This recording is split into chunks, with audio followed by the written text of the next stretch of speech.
E aí, pessoal, vim aqui para conversar um pouquinho com vocês sobre questões relacionadas ao climatério, tá? A gente vai resolver juntos algumas questões e a minha intenção aqui não é resolver as questões mais básicas, né? Assuntos muito triviais, assim, a gente vai pegar os pontos mais fora da curva, assim, que geralmente são pontos que não são tão abordados nas aulas de uma maneira geral, tá? Então vamos começar aqui com uma questão. Uma mulher de 51 anos, casada, que procura atendimento por ondas de calor que ocasionam despertares noturnos há cerca de 6 meses, tá? Então tá com sintomas vasomotores, os famosos fogachos, há cerca de 6 meses. Tem ressecamento vaginal e dispareunia superficial leve. Então tem dois sintomas aí de hipoestrogenismo, tem atrofia do sistema geniturinário também. Já foi esterectomizada por miomatose há 2 anos e cessou o uso de Dienogest há 1 ano. Tem histórico de tia materna com câncer de mama, não fala sobre a idade, não fala nada mais em relação a esse câncer de mama. O exame está com uma PA boa, mucosa vaginal hipotrófica e útero ausente. Demais sem alterações. Tem uma mamografia e exame sérico citopatológico de colo uterino normais. E a dosagem de FSH confirmou que ela realmente está numa menopausa, né? A dosagem de FSH acima de 30 sugere a menopausa, né? Seria um hipogonadismo hipergonadotrófico. E aí pergunta qual o tratamento mais adequado para essa paciente. Então, assim, a letra A fala sobre estrogênio isolado transdérmico.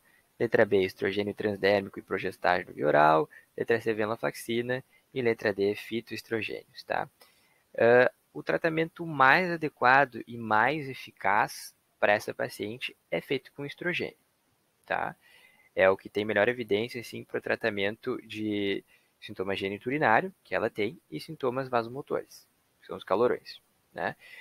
Como é uma paciente que tem histórico de histerectomia, ou seja, ela não tem útero, não tem necessidade alguma da gente associar a progesterona a esse esquema terapêutico, tá? A progesterona serve só para a gente fazer aquela proteção endometrial para que não exista aquela hiperplasia acentuada do endométrio e que aumente o risco de câncer de endométrio. Como essa é uma paciente que não tem útero, não tem necessidade nenhuma da gente fazer uso de estrogênio com progestágeno, tá?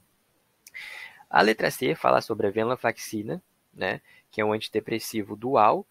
Ela pode ser usada, pode, mas não é terapia de primeira linha para tratamento de sintomas vasomotores, tá? Geralmente a gente usa esse tipo de tratamento quando a paciente tem sintomas mais de humor e também tem alguns sintomas vasomotores. Tem evidência de que funciona? Tem, mas a gente não usa para tratar primariamente os sintomas vasomotores. E fitoestrogênios tem pouca evidência de que funciona e não seria uma terapia adequada, dado esse contexto, tá? Então, por isso que a letra A é a alternativa mais adequada. Essa aqui é uma outra questão um pouquinho capciosa, né? Fala basicamente que a gente está atendendo uma paciente de 47 anos que tem sintomas vasomotores, né, os fogachos, desânimo, humor depressivo e perda de energia. Tem ciclos irregulares, prole definida e vida sexual ausente há 5 anos. Faz exercício físico, não tem vício, é ativa e trabalha como médica em um hospital universitário. O paciente não tem contraindicação para terapia hormonal e deseja tratar os sintomas, que no momento estão atrapalhando sua performance. Tá? Então, assim, é uma mulher que tem sintomas vasomotores e perda de energia, né, desânimo. E ela é uma paciente que, pela definição clássica, não passou pela menopausa, né? Não ficou ainda 12 meses em amenorreia, tá? Então ela está ali do período de transição, numa perimenopausa, tá? E aí pergunta qual seria a terapia de reposição hormonal mais adequada para ela, tá? E aí se a gente vir aqui no UpToDate, o que, que o UpToDate nos diz? Porque os esquemas de tratamento variam conforme o estágio, né? Menopausa, perimenopausa, pós-menopausa que a mulher está. Então, o que, que o UpToDate nos diz em relação à mulher que está na transição ou no começo da pós-menopausa, né? Para as mulheres que estão na região, no período perimenopausa ou no começo da menopausa, a gente começa com a administração oral ou transdérmica de 17 beta-estradiol conjugado com a progesterona oral micronizada, tá? E quando a gente volta aqui nas alternativas, ela não tem contraindicação nenhuma, obviamente, e a única alternativa que contempla esse regime é a alternativa A, na verdade escrevi 1 aqui, mas é essa aí, 17-beta-estradiol, que é o estrogênio que mais se assimila, na verdade ele é bioquimicamente idêntico ao estrogênio que é produzido no ovário, associado com uma progesterona. Por isso que a alternativa certa é a primeira. Essa aqui é outra questão interessante que fala sobre o risco cardiovascular naquelas mulheres que vão fazer uso de terapia de reposição hormonal, né? Então, um paciente de 53 anos com queixas de fogacho, ressecamento vaginal e alterações de humor. Está em amenorreia há mais de 15 meses, né? Então, entra no critério de menopausa, obesidade grau 2, tem dislipidemia e infarto agudo do miocárdio há 3 meses, né? Cenário alternativa que apresenta uma conduta terapêutica inadequada para esse paciente. Então, ele quer a alternativa que não é correta, né? Então, na letra A, a gente tem Simicifuga acteavia oral, que é basicamente uma erva que ajuda nos sintomas de climatério e não tem grandes contraindicações. Depois ele fala do promestrieno via vaginal, que é um estrogênio tópico. Em princípio, ela não apresenta nenhuma contraindicação. Depois ela fala sobre estradiol mais noresteterona via oral, que seria um combinado por via oral. E por fim, fala de inibidor seletivo da recaptação da serotonina, que também ajuda a tratar os sintomas do climatério e, em princípio, ela não tem nenhuma contraindicação.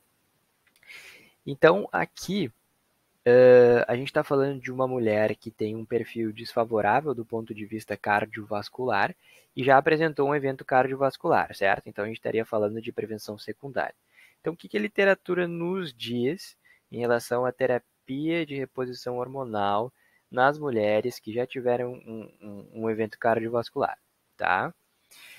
Num primeiro momento, se achava, por alguns estudos iniciais, que o estrogênio ou o estrogênio combinado com a progesterona na terapia de reposição hormonal teria um efeito protetor. Os estudos subsequentes não confirmaram isso, tá? Vocês podem ver aí no up-to-date que clinical trials have not confirmed these benefits na prevenção secundária, tá? Então, não existe essa associação, pelo menos nos estudos que tem agora, a associação entre diminuição de eventos cardiovasculares na prevenção secundária, tá? Em relação ao estrogênio sem oposição e estrogênio com progesterona na terapia de reposição hormonal, o que tem por enquanto na literatura é que, para efeitos de prevenção secundária de CHD, CHD é Coronary Heart Disease, que é basicamente a doença coronariana, não existe um aumento no risco na terapia de estrogênio isolada, tá? Então, vocês podem ler ali, ó, the effect, a segunda linha sublinhada, of estrogen versus placebo on CHD risk was similar to that seen in women with no documented CHD.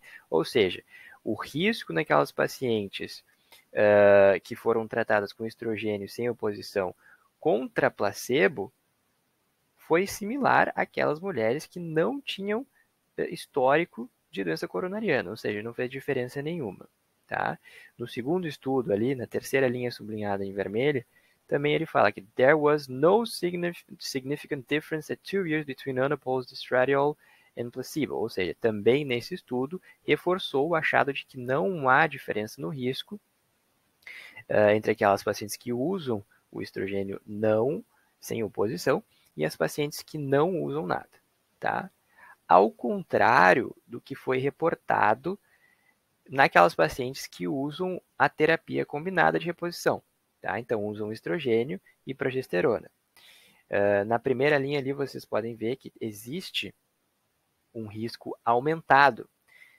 Isso foi evidenciado no trial WHI, né, em que houve um aumento do risco cardiovascular nessas mulheres que já tinham tido eventos cardiovasculares prévios.